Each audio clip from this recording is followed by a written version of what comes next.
Բայմացարի եթերում էքսպերտ հաղորդումն է բարև ձեզ։ Իմ զրուցակիցն է լեռնագնաց Գևորգ Գասպարյանը, ով վերջերս է հաղթահարել 8848 մետր բարձրությունը եւ Հայաստանի դրոշը ծածանել աշխարհի ամենաբարձր լեռան Էվերեստի գագաթին։ Շնորհավորում եմ Գևորգ եւ շնորհակալ եմ մեր հրավերն ընդունելու եւ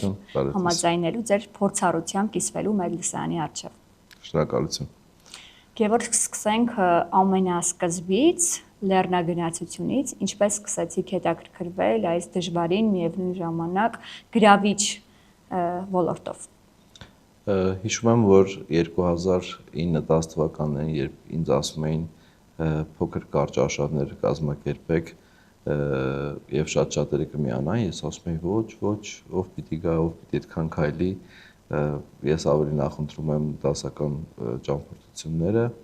կոմֆորտով եւ այլն, բայց 2011-ին հենց առաջին անգամ Արագածը բարձրացա, ամեն ինչ փոխվեց եւ դրանից հետո այլևս դասական ուղղություններով էքսկուրսիաներ չեմ տարել եւ կամաց-կամաց սկսեցինք զբաղվել փոքր արշավներով, որը վերածվեց փոքր լեռների վերերքներով եւ հետո արդեն կամաց-կամաց տարիների ընթացքում մինչև 6-7 եւ վերջապես 8000 մետր։ Որքանով տեղյակ եմ, միայն 26 անգամ բարձրացել եք Արարատ լեռը։ Դեռ այո։ Նպատակ կա շարունակելու էլի։ Այս տարի 4 խումբ ունեմ, որ պետք է ուղեկցեմ, բայց քանի որ Էվերեստի վերելքը բավականին օրգանիզմի համար ծանր ազդեցություն ունի եւ ռեաբիլիտացիան երկար է տևելու, կարծում եմ միայն մեկ խմբի հետ կբարձրանամ գագաթ, մյուսները կբարձրանան այլ ուղեկցորդի հետ, բայց ամեն դեպքում ամեն տարի կոնե մեկ անգամ նպատակ ունեմ Արարատը բարձրանալու։ Փաստորեն դուք էլ Արարատի շերպան եք։ Հա, նման մի բան։ Եվ կխնդրեմ աշխարհագրական լոկացիաները թվեք այն գագաթների, որոնք հաղթահարել եք, այսպես հայտնիները, որոնք ընթերցողին եւ մեր ունկնդիրներին ծանոթ կլինեն։ Հայկական լեռնաշխարհում Արարատ, Սիս, Սիփան, Արագած, մեր մյուս լեռները մեր ունկնդիրներին շատ հայտնի են։ Կովկասյան լեռներում Կազբեկը, Էլբրուսը մի քանի անգամ, Տյան-Շանի լեռներում Խանտենգրին 7010 մետր բարձրությամբ, Աֆրիկայում Կիլիմանջարոն, Հարավային Ամերիկայում Ակոնկագուան, Ալպերի ամենաբարձր գագաթը Եվրոպայում Մոնբլանը, Մաթերհորնը, Շվեյցարիայում, Դամավանդը Պարսկաստանում եւ երևի թե վերջինը Էվերեստն է այս պահի դրությամբ, ոնց որ թե ոչ մի բան չմոռացա։ Եվ որքան ժամանակ էր պետք պատրաստվելու Էվերեստ բարձրանալու համար, օրգանիզմին պատրաստելու մահվան գոտում։ Օրգանիզմը իրականում օրգանիզմի համար պատրաստվելը տևում է ընդամենը մի քանի ամիս, բայց տևում է այն բանից հետո, երբ դու ամբողջ կյանքդ սա որպես կենսակերպ եւ ապրելակերպ ես։ Այսինքն եթե դու լեռնագնաց ես։ Այո, եթե դու լեռնագնաց ես եւ այդքան երկար մկանների համար ծանրաբեռնվածությունը սովորական երևույթ է քո ոտքերի, մեջքի, ձեռքերի եւ բոլոր մկանների համար։ Եվ դրանից հետո արդեն կարող ես մտածել 8000 մետր լեռների մասին, իսկ հենց Էվերեստի նախապատրաստվելը ինձ համար իրականում տևել է 1 ամիս։ Ձմռանը փետրվար եւ մարտի կեսին մոտավորապես 1 ամիս ես ամեն օր դահուկներով խմբերի հետ ծառ եմ բարձրացել եւ դահուկներով իջել ենք ներքև։ Դա սովորական մարզանք էր կարելի ասել եւ մնացած մասը արդեն հենց տեղում, քանի որ 2 ամիս Էվերեստի վերելքը տևում է գրեթե եւ դա է պատճառը, որ բազային ճամբարում դա ամեն օր պետք է պատրաստվես, նախապատրաստվես, չնայած նրա, որ պայմանները ստիպում են քեզ, որպեսզի ծուլանաս, քնել ուզենաս ամեն րոպե, բայց դա հենց նախապատրաստական շրջանն է, որը քիչ չէ, 2 ամիս։ Տեսեք, կան հարթավայրում ապրող մարդիկ, լեռնային շրջաններում, դուք որպես լեռնային, այսպես Հայաստանի բնակիչ օգնել է ձեզ ձեր ապրելու վայրը, որպեսզի ավելի հեշտ պատրաստվեք այդ գործընթացին։ Կարծում եմ չի օգնել, որովհետև ես այսպես թե այնպես Արարատյան դաշտում եմ մշտակապես բնակվում Էջմիածնի շրջանի Հայթախ գյուղում, սակայն կենսակերպը այնպեսին է, որ գրեթե ամեն շաբաթ ստիպված եմ շրջաններ գնալ, ինչ-որ տեղ բարձրանալ եւ դա նորմալ ապրելակերպ է։ Դա բնականաբար օգնել է, իհարկե օգնել է։ Գիտեք, հայտնի դեպք կա, վերցնում են մեկ ակվարիումի մեջ դնում են միայն փայտի շեղբը եւ մյուս մասում դնում են տարբեր առարկաներ եւ երկու մուկ են դնում երկու կողմում էլ, բայց կիսված։ Հետո որոշ ժամանակ հետո ուսումնասիրում են այդ մկները եւ մկանակազնը եւ ուղեղը պարզվում է, որ այն հատվածները, որտեղ տարբեր առարկաներ կային, իրենց մոտ ամեն ինչը ավելի շատ է զարգացած եւ բնականաբար սա է պատճառը, որ ասում են օրինակ հայտնի բան կա, չէ, Հայաստանի լեռնային շրջաններում ապրող մարդիկ իրենց մոտ գիտնականները տաղանդավոր մարդիկ շատ են։ Հարթավայրերում հնարավորին ավելի քիչ համեմատական եւ այսպես է բացատրվում, որ տաղանդների մեծ մասը հենց լեռնային շրջաններից են։ Բնականաբար մեր լեռնային վերելքը, ռելիեֆը օգնում է մեզ ամեն ինչում։ Հետաքրքիր է։ Եվ կցանկանայի խոսեիք լոգիստիկ խնդիրներից։ Տեսեք, Էվերեստ բարձրանալը ենթադրում է ահռելի լոգիստիկ աշխատանք։ Կարող է սովորական լեռնագնացը, ով փորձառություն ունի լեռներ բարձրանալու, կապվել որևիցե ուղեկցորդի հետ եւ ինքնուրույն բարձրանալ, թե դա առանձին թույլտվություններ են, ժամանակատար է, պետական այսպես պետք է պրոցեսներ անցնեն, վարչարություն անցնի եւ այլն, նաեւ լեզվի իմացությունը պետք է ուզում եմ հասկանալ այդ ամբողջը ինչպես է կազմակերպել եւ արդյոք դա դյուրին է process-ը։ Process-ը դյուրին չէ եւ ցավոք ամենադժվար մասը այդ ամեն ինչի ֆինանսական ծանրաբեռնվածությունն է եւ ֆինանսներ հայթայթելու կարիք է։ Որքան գումար է պահանջվում Էվերեստ բարձրանալու համար, իմ հաջորդ հարցն էր, բայց առաջացանք։ Տարբեր է գումարները, իհարկե ես օրինակ վերցրել եմ բազային փաթեթը Էվերեստի վերելքի, որը ամբողջությամբ ինձ վրա արժեցավ 56000 ԱՄՆ դոլար։ Բայց եթե օրինակ շարունակեմ ձեր հարցը, կարող է ամեն մեկը վերցնել եւ փորձել բարձրանալ, այո, կարող է։ Եթե օրինակ վճարում ես 60, 70, 80000 ԱՄՆ դոլար, քո փոխարեն քո պայուսակն են տանում, ավել թթվածին են տեղափոխում, որպեսզի երբ ուզենաս, ինչքան ուզենաս, ինչ հոսքով ուզենաս կարողանաս թթվածինը օգտագործել, ինչը բնականաբար օրգանիզմի վրա շատ դրական ազդեցություն ունի, հավելյալ սնունդ կհասցնեն այնտեղ ուղղաթիռով, ինչ ուզես կարող են անել քեզ համար, միայն թե վճարիր եւ ցավոք սա է հենց պատճառը, որ Էվերեստի վրա լեռնագնացները գնալով քչանում են եւ նրանք ովքեր վճարում են ավելի շատ, իրենք ունենում են այսպես ասած լյուքս սերվիս ուղղաթիռների սպասարկումով մինչև Coca-Cola-ով 8000 մետրի վրա։ Իսկ արդար է ուղղաթիռով բարձրանալ եւ վերջում դրա համար Նեպալը ունի իր օրենքները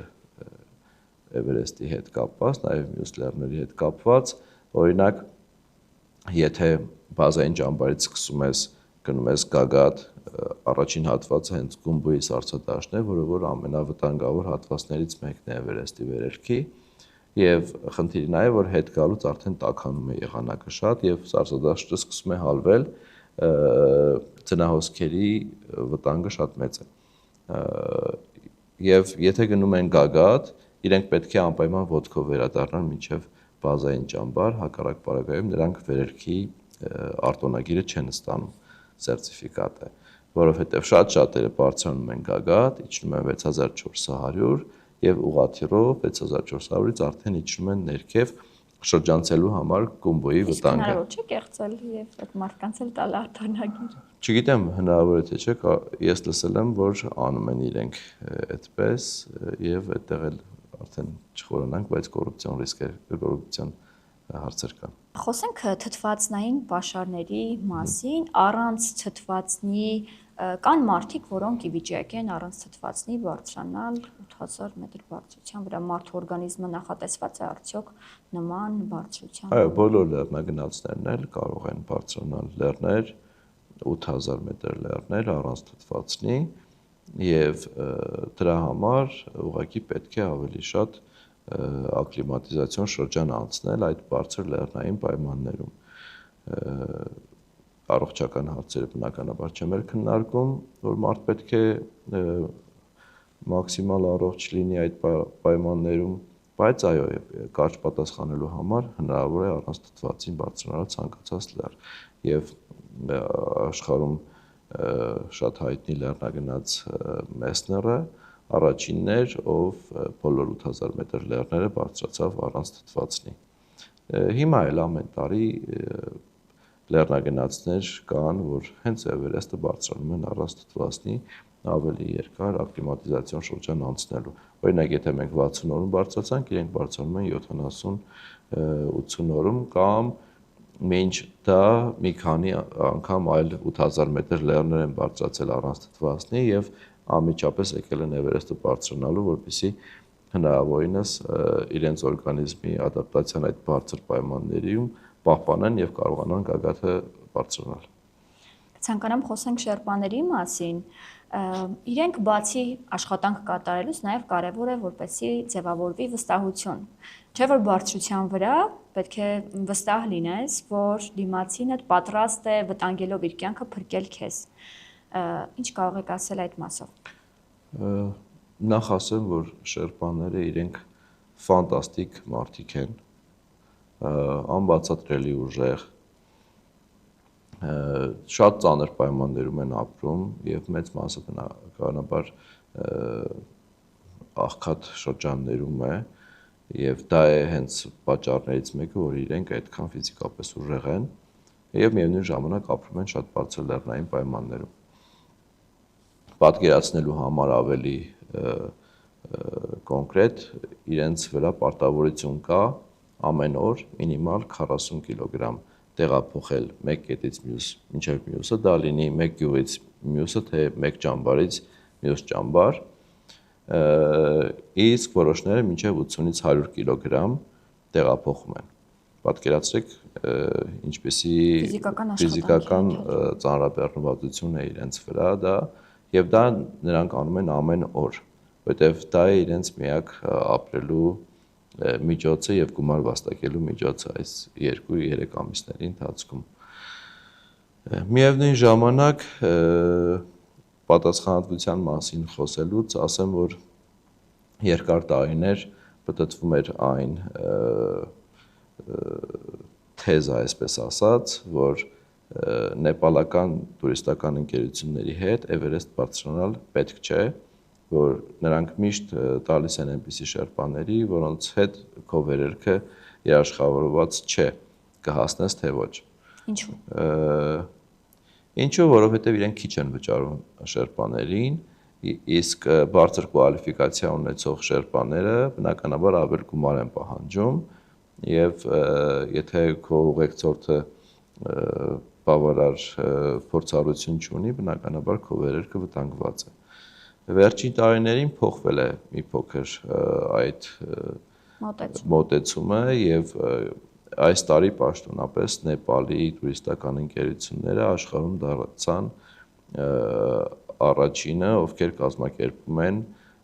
Էվերեստի վերելքը, որտեղ մինչ դա բոլորը բարձրանում էին Էվերեստ արտասահմանյան միջազգային տուրիստական ընկերությունների եւ լեռնագնացների խմբերի միջոցով, միևնույն ժամանակ օգտագործելով տեղացի շերպաների ռեսուրսը, բայց այսպես ասած մենեջմենտը դրսից էր։ Իսկ այս տարի փոխվեց փաստացի, Նեպալը դարավ ավելի կազմակերպված եւ ավելի շատ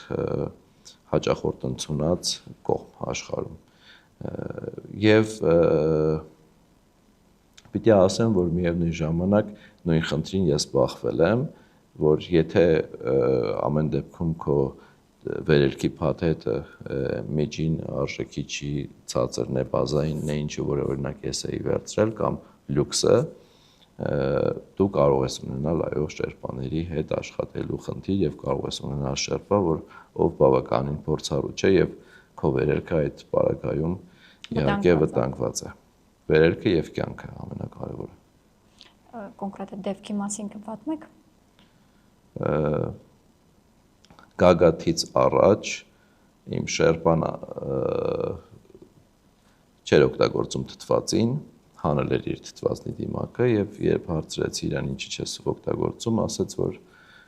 դիմակը լավը չի, խանգարում է իրեն եւ այլն եւ այլն։ Հասանք գագաթ, այդ երկար, գիտեք, Հիլլերի աստիճանների վրա շատ երկար հերթեր էին, 4 ժամ այնտեղ փորձեցինք եւ բարեհաջող անցանք այդ հերթը եւ հասանք գագաթ, նկարվեցինք 5-10 րոպե այնտեղ դրոշով բարձեցինք եւ այլն եւ հետ իջնելուց ինձ ասաց որ կուրացել է։ Այդպիսի բան լինում է, եթե այդ բարձր պայմաններում թթվածնային քաղց է առաջանում, աչքերի տեսողությունը շատ հնարավոր է, որ արագ թուլանա եւ այն էր ինչ տեղի էր ունեցել իմ շերպայի հետ։ Ստիպված ես անցա արդեն առաջ, իրեն պարանով կապեցի ինձ եւ այնտեղ միշտ ֆիքսված պարաններ կան։ Եվ սկսեցինք իջնել։ Հասանք 8400 մետր, դե ինչքան իջնում ես, այդքան թթվածինը բարձրանում է, միևնույն ժամանակ ինքը սկսեց իր թթվածինը նույնպես օգտագործել, տեսողությունը որոշ չափով վերականգնվեց։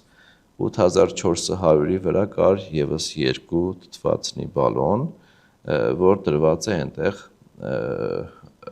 ծայրահեղ դեպքերում, եթե անհրաժեշտություն կա, էքստրեմալ պայմաններում, որպեսզի ինչ-որ մեկի առաջի օգնություն ցուցաբերեն եւ օգտագործեն, եւ ամեն ընկերություն ունի իր թթվածնի բալոնը այնտեղ պահեստավորված, ինչպես նաեւ ես ունեի եւս մեկ չօգտագործված բալոն, որը որ մոտավորապես 10-ից 12 ժամ կարող ես օգտագործել շերպայի մոտ։ 8400-ի վրա իր զգացողությունը սկսեց լավանալ, վերցրեց այդ 2 հավելյալ պահեստային բալոնները, որպեսզի իջացնի ներքև, եւ ես իրեն հարցրեցի ստուգի իմ թթվածինը ինչքան է, ինքը նայեց ասեց 100։ 100-ի դեպքում, 100 ճնշման դեպքում իջնելուց դա առնվազն 4 ժամ, 5 ժամ կարող է քեզ թթվածին մատակարարել, իսկ մենք ունենք ընդամենը 1 ժամ իջնելու ճանապարհ։ Եվ ինքը սկսեց շատ արագ իջնել ներքև առանց հետ նայելու։ Վստահ լինելով, որ ես լավ եմ, իր ինքնազգացողությունն էլ մի քիչ սկսեց լավանալ, երևի պանիկա սկսվեց իր մոտ կամ ինչ որ մի բան եղավ համենայն դեպս իր հետ, եւ ինքը սկսեց իջնել ներքև։ Ինչ որ կետից հասկացա, որ փորձառու չէր նախկինում։ Փորձառու էր։ 3-րդ թե 4-րդ անգամ էր Էվերեստի գագաթին, բայց միևնույն ժամանակ ուներ այլ 8000 մետր բարձրությամբ լեռների վերևն էլ նույնպես։ Ինչ որ պահի իմ ինքնազգացողությունը սկսեց վատանալ եւ մյուս շերպաներին հարցրեցի, թե միած ստուգեք իմ թթվածնի ճնշումը ինչքան է, նայեցին, ասացին 0, թթվածին չունես։ Պարզվեց, որ ինքը սխալ էր տեսել այդ 100 թիվը եւ ես 8300-ի վրա, 8400-ի վրա մնացել էի առանց թթվածին։ Եվ դա համարվում է պանիկա։ Ոչ, պանիկա չսկսվեց, հակառակը սկսեցի ավելի քիչ շարժվել, որովհետեւ ինչքան շատ ես շարժվում, այդքան թթվածնի պահանջը բարձրանում է։ Պարանի միջոցով սկսեցի իջնել, բայց միևնույն ժամանակ ճանապարհին հարցնում էի տարբեր մարդկանց թթվածին կտան, որպեսզի մի քանի րոպե շնչեմ, թե ոչ, բոլորը մերժում էին։ Եվ ասում էին, թե ուր է քո շերպան, առաջի հարցը դա էր, ուր է քո շերպան, ասում էին, չգիտեմ, վազեց գնաց ինչ որտեղ, էլ չի երևում։ Եվ ինչ որ մի կետից մի շերպայի երիտասարդ 25 տարեկան իրեն ասեցի թթվածին կտաս, ասեց ուր է քո շերպան, ասեցի չգիտեմ, վերցրել էին պահեստային թթվածին եւ գնացել, անմիջապես իր դիմակը հանեց եւ տվեց ինձ իր թթվածնի դիմակը, 5 րոպե շնչեցի, բնականաբար արագ թթվածինը վերականգնվում է եւ արագ ուժերից վերականգնվում են այդ դեպքում, հարաշրջանառությունները լավանում եւ այլն։ Սկսեցի իջնել եւ մի քանի րոպե հետո հենց այդ նույն շերպան տեսա, որ երևի էլի ինձ լավ չեմ զգում, քայլվածքից թե ինչից հասկացավ, նորից վազելով եկավ դեպի ինձ, նորից տվեց թթվածինը եւ այդպես քիչ անց հասա արդեն ճամբար։ Հիմա այդ շերպայի հետ կապի մեջ եմ, եթե ստացվի, մի օր հյուր կհրավիրեմ անպայման Հայաստան եւ հարցրեցի այո, փաստացի բրկել է իմ կյանքը եւ իրեն ասացի ինչպես քեզ գտնեմ, ասեց իր անունը ասեց sharing Sherpa, վստահ եմ որ չեմ հիշելու այդ անունը եւ այդ պատճառով հենց իր ուսին page կար կպցրած իր անվանումով եւ ընկերության ձեռք սկսեցի եւ փոկեցի այդ page-ը եւ դրեցի դասագրպանում։ Այդպես հետո իրեն կարողացա գտնել։ Որն է ամենահարմար սեզոնը բարձրանալու համար Էվերեստ եւ եղանակային կանխատեսումներ ժամանակակից որքանով են օգնում հեշտացնել process-ը, ավելի կանխատեսելի դարձնել, պլանավորել գործընթացը։ Եթե համեմատենք նախկին տարիների հետ, երբ որ չկային այս ժամանակակից գործիքները, լոկացիաների հետ կապված սարքերը, GPS եւ այլն։ Տեսեք, լավագույն սեզոնը ապրիլ եւ մայիս ամիսն է, որոշ լեռնագնացներ փորձում են նաեւ սեպտեմբեր, հոկտեմբեր ամիսներին, բայց իրենց թիվը շատ փոքր է։ Կարելի է փորձել, բայց եղանակային պայմանները աշնանը շատ անգամ ավելի վատ են, քան գարնանը։ Եվ ավելի ռիսկային է դառնում։ Եվ բնականաբար ավելի ռիսկային են դառնում։ Ապրիլին սովորաբար սկսում են կազմակերպել ճամբարները Էվերեստի վրա, ամրացնում են պարանները եւ մինչեւ մայիսի վերջ վերելքը պետք է ավարտված լինի, ինչու որովհետեւ եղանակը տաքանում է, սառցադաշտերը սկսում են հալվել եւ ծնահոսքերը քանակն է մեծանում եւ քարոզապությունների քանակն է մեծանում եւ բնականաբար վտանգները մեծանում են շատ, ինչպես նաեւ այդ բոլոր ամրացված պարանները, կամուրջները, որոնք իրենք այդ ալյումինե աստիճաններից պատրաստում են, քանի որ սառցադաշտը տեղաշարժվում է, դրանք բոլորը փոկվում են։ Դա է պատճառը, որ ամեն տարի իրենք պետք է այդ բոլոր պարանները եւ բոլոր այդ հարմարանքները ամրացնեն Էվերեստի վրա։ Ներեցեք, իսկ Էվերեստ գնալու ճանապարհը տասնամյակներ շարունակ նույնն է, թե կան մարդիկ, ովքեր փորձում են այլընտրանքային ճանապարհներ գտնել։ Հայտնի դասական ճանապարհները մեկը Նեպալի կողմից է, ինչով որ ես եմ բարձրացել, մյուս հայտնի ճանապարհը Չինաստանի կողմից է, Տիբետի կողմից, բայց Կոմբոյի հատվածում ճանապարհը փոխվում է ամեն տարի, որովհետև սառցադաշտը շարժվում է, ճեղքերը փոփոխվում են աջ եւ ձախ եւ այդ հատվածը ամեն տարի փոխվում է։ Դրանից վերև միշտ նույնն է։ Ճամբարների տեղը, բարձրությունը գրեթե միշտ նույնն է, բայց Կոմբոյի հատվածը ամեն տարի փոխվում է։ Բացի ֆիզիոլոգիական պատրաստվածությունից, ֆիզիկական պատրաստվածությունից, շատ կարևոր է նաև հոգեբանական վիճակը, մտածելակերպը, ենթագիտակցությունը։ Ընդունված է անվանել Էվերեստը սահմանագիծն է հնարավորությունների, մարդկային հնարավորությունների։ Այս համատեքստում ինչպես է ազդել մտածելակերպը ձեր վախերը հաղթահարելու վրա եւ առհասարակ ենթագիտակցությունը ինչպես է ազդել նման բարձունք հաղթահարելու համար։ Ես կարծում եմ, որ տարիների փորձը լեռնագնացության առաջին հերթին դա է մեծ ազդեցություն ունեցել հոգեբանորեն պատրաստվելու Էվերեստի վերելքին։ Ես շատ լավ հիշում եմ 2019-ին, երբ ընկերներով Էվերեստի բազային ճամբարում էինք եւ մեր ընկերը Ավետիսը Կալպակլյան Լիբանանից Էվերեստ բարձրանալու ճանապարհներ այնտեղ հանդիպեցինք։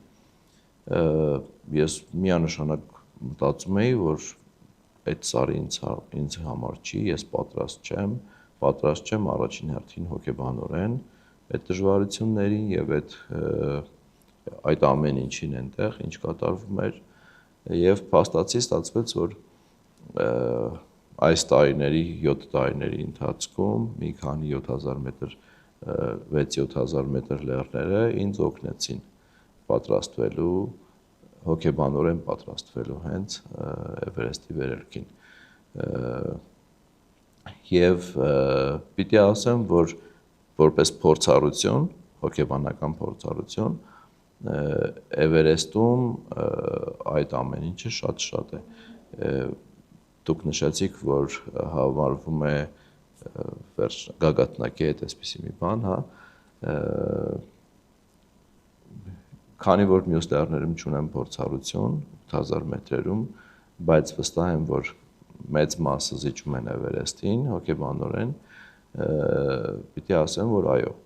այդպես է եւ ես դա զգացել եմ, որովհետեւ լեռը քեզ ամեն րոպե տարբեր մեթոդներով ճակերտավոր ճնշում է, հոգեբանորեն է ճնշում։ Ֆիզիկականը այլ հարց է, ենթադրենք դու պատրաստ ես ֆիզիկապես, մկաններդ աշխատում են եւ այլն ամեն ինչ, ինչքան էլ դժվար լինի, դու անցնում ես, բայց հոգեբանորեն լեռը քեզ ամեն րոպե ճնշում է։ Սկսած ամեն րոպե աճև ցախ թափվող ձնահոսքերից, ամեն րոպե մարդկանց ձայնից, ով վնասված կստացավ քո կողքին, վերջացրած խոճապային իրավիճակներ տարբեր։ Խոճապային իրավիճակներ, դիակներ, որոնց վրայով ստիպված կամ կողքով պիտի անցնես, մահացած մարդիկ, որ քո կողքով տեղափոխում են, եւ նման իրավիճակները ամեն օր են այնտեղ։ Մանավանդ վերջին օրերին, երբ որ բոլորը դեպի գագաթ են շարժվում, ամեն րոպե ուղղաթիռը գալիս էր 6400 մետր, ինչ որ վիրավոր կամ հացած ինչ որ մեկի տեղափոխելու համար։ Եվ այդ ամենի միջով դու ուղղակի անցնում ես։ Կենտրոնացած ես քո նպատակի վրա, քո առողջության եւ անվտանգության վրա։ Իսկ անդադ դու պետք է մարզես քո ենթագիտակցությունը։ Այո։ Եվ շատ-շատերը ուղղակի կեսից պտտվեցին եւ հետ գնացին։ Հենց սա է պատճառը, որ ես կարծում եմ ամեն լեռնագնաց, ով մտածում է Էվերեստի վերելքի մասին, պետք է առաջի հերթին մտածի նաև այս տեսանկյունից պատրաստ լինելու, այս մարտահրավերներին պատրաստ լինելու մասին։ Եվ որ առաջին հայը համաձայն հանրամատչելի տվյալների, որ բարձրացել է Էվերեստի գագաթը, Լև Սարգիսովն է եղել 1999 թվականին, վրացա հայ։ Հետո ունենք տվյալներ 2002-ին, Իգոր Խալաթյան։ Ձեզ համար ինչ արժեք է ունեցել Էվերեստի գագաթին հայկական եռագույնը ծածանելը, եւ որքանով գիտեմ, նաեւ շարական եք հնչեցնում այնտեղ, հետաքրքիր ավանդույթ կարող է դա լինել, հա, Էվերեստ գնացողների համար, եւ որպես հայ ձեր զգացողությունը աշխարհի գագաթին ամենաբարձր լեռան։ Նախ նշեմ, որ քանի որ Լև Սարգիսովին հիշատակեցիք, Լև Սարգիսովը նաև ռեկորդակիր է, որ աշխարհում ամենատարեցն էր, ով այն ժամանակ Էվերեստը բարձրացավ, ընդ որում նա շատ արագ էր բարձրացել, արագությունը նաև վերելքի շատ Դե ժամանակ այդքան հերթեր չեմ կարծում կլիներ։ Չէ, նախ հերթ չկար, երկրորդ հերթին եղանակը շատ անգամ ավելի սառն էր 20-25 տարի առաջ եւ այդքան ծնահոսքեր չկային, ինչքան հիմա է, Գումբոն այդքան վտանգավոր չէր, հիմա ամեն րոպե Գումբոյի սարսադաշտը քո կյանքի հետ խաղում է այնտեղ եւ միակ տարբերակ ուղղակի շատ արագ անցնելն է, որպեսզի որևիցե բան չպատահի։ Ինչևէ, եւ ես նշեմ նաեւ, որ վերջին տարիներին մեր լեռնագնաց համայնքից, աշխարհում մեր լեռնագնաց համայնքից Ավետիսը Կալպակլյան, Իրինան Խարազովան, Արնո Տեր-Սարգիսովը, երևի թե բոլորին հիշեցինք, Արան Խաչատուրյան Ֆրանսիայից, իրենք նույնպես Էվերեստի գագաթը բարձրացրել են, իհարկե կարող։ Եվ նաև ձեզ հետ Հայկ Մարգարյանը։ Եվ նաև ինձ հետ Հայկ Մարգարյանը, եթե ճիշտ եմ հիշում, այս պահին 10 հայ ենք, ովքեր կարողացել են Էվերեստի գագաթ հասնել եւ ծածանել հայոց եռագույնը։ Ինձ համար իհարկե մեծ ողջավորություն էր եւ շատ մեծ հաղթանակ ասեմ այսպես, որ այսքան տարիներ հետո եւ Էվերեստի մասին իրազելուց հետո վերջապես կարողացա կանգնել գագաթին, շարականը հնչեցրեցի մեր մյուս լեռնագնաց ընկերոջ խնդրանքով եւ շատ բան չեմ կարող ասել, ուղղակի շատ մեծ ողջավորություն է եւ ուրախ եմ, որ կարողացա հասնել այդ գագաթին։ Ինչպես փոխվեց ձեր աշխարհընկալումը աշխարհի ամենաբարձր գագաթից նայելիս ներքև։ Միշտ նմանատիպ ծանր վերելքներից հետո սկսում ես կյանքին ուրիշ կերպ նայել։ Սկսում ես դասեր քաղել, սկսում ես ավելի այլ կերպ նայել իրականությանը եւ Էվերեստը այդ առումով այդ ամբողջ փորձառության գագաթնակետն է, որովհետեւ մյուս լեռների նման 10-15 կամ 20 օր չի տևում, 2 ամիս շարունակ ինքը քեզ պատրաստում, կրթում, այսպես ասած, սովորեցնում է, թե ինչպես դիմակայել այդ ամեն ինչին եւ այդ նույնը հետագայում քեզ համար շատ լավ ուղի է նշեն կյանքում առաջնորդվելու համար։ Որն է հաջորդ գագաթը, որ պատրաստվում եք նվաճել։ Եթե ամեն ինչ լավ լինի, կամ կփորձեմ Հյուսիսային Ամերիկայի ամենաբարձր գագաթը Դենալին 6200 մետր, կամ Անտարկտիդայի ամենաբարձր գագաթը Վինսոնը 4800 մետր։ Եվ եթե ստացվի, կավարտեմ աշխարհի 7 գագաթը, որին մնում է ընդամենը Ավստրալիայի ամենաբարձր գագաթը Կարսոնս պիրամիդ։ Եվ ինչ խորհուրդ կտաք վերջում այն երիտասարդներին, որոնք ոգեշնչվելով ձեր օրինակով պատրաստվում են հաղթահարել իրենց սահմանները, նվաճել բարձունքներ եւ նաեւ հասնել իրենց նպատակներին կյանքում։ Խորհուրդ կտամ չշտապեն, ոչ մի պարագայում չշտապեն, անմիջապես իրենց առաջ չտնեն 8000 մետր լեռների վերելքներ եւ փորձեն միանգամից հասնել այնտեղ։ Դա ամենասխալ բանն է, քանի որ դու հոգեբանորեն, հոգեպես նույնիսկ պատրաստ չես լինելու նմանատիպ վերելքների, ինչքան էլ որ քեզ կթվա, որ դու պատրաստ ես, եւ խորհուրդ կտամ տարիների ժամանակացույց մշակել եւ այդ տարիների ընթացքում փորձել 5-6 հազար մետր բարձրությամբ տարբեր լեռներ, այնուհետև անցնել 7000-ի եւ վերջում միայն արդեն մտածել 8000-ի մասին, որովհետեւ այն գլխացավերը, այն գիշերային անքնությունը, նաեւ բարձրության հիվանդության ռիսկը։ Այո, բարձրության հիվանդության ռիսկը, որը իհարկե շատ դեպքերում կառավարելի է, բայց շատ դեպքերում էլ կառավարելի չէ, դու քո միակ տարբերակը մնում է հետ իջնելը։ Այդ ամեն ինչը մեր երիտասարդ լեռնագնացները կարող են զգալ 6-7000 մետր լեռների վերելքների ժամանակ։ Ներքևներում նույնպես զգացվում է, բայց ոչ այդ աստիճանի։ Եվ մյուս պայմանները, երբ որ օրինակ վրանում առավոտյան կարթնանակ ամբողջ վրանը ներսից սառցակալած կլինի, քնապարկը ջուր կլինի եւ այլն, սրանք պատահում են միայն 6-7000 մետր լեռների վերելքների ժամանակ, եթե օրինակ շատ մարզվել են Կարագածի վրա, դա նույն փորձառությունը չի տալիս ինչ որ 6-7000 մետր լեռների վրա եւ միայն այս ամենից հետո խորհուրդ կտամ մտածել եւ պատրաստվել Էվերեստի վերելքին, ընդհանրապես 8000 մետր վերելքներին։ Շնորհակալ եմ հետաքրքիր եւ հանրամատչելի զրույցի համար։ Ձեզ նույնպես շնորհակալություն։